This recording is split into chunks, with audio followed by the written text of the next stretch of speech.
Timbog sa Parañaque ang dalawang Vietnamese national na wala umanong lisensya para mag-practice ng aesthetic medicine sa bansa.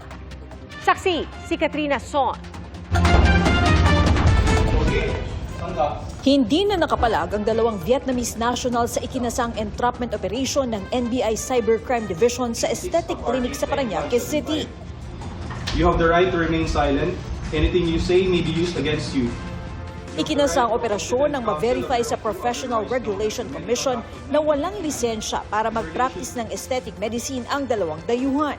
We have at least 2 individuals who went to the office. Ang sabi po nila, they have a schedule for aesthetic clinic po.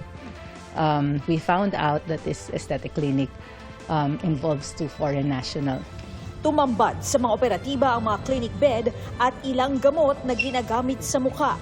Ayon sa NBI, peligroso ang ganitong pagpapractice umano ng mga di-lisensyadong doktor sa bansa.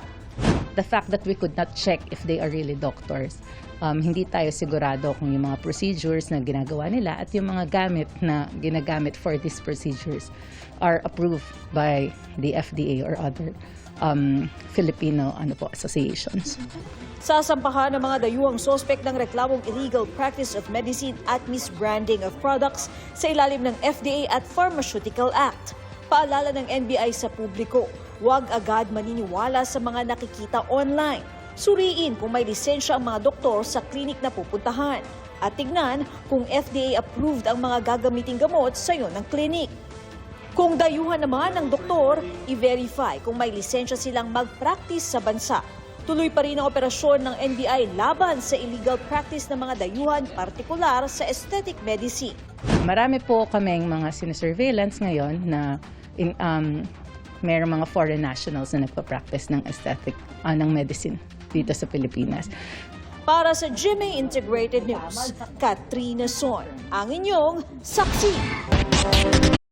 Mga kapuso, maging una sa saksi. Mag-subscribe sa GMA Integrated News sa YouTube para sa iba't ibang balita.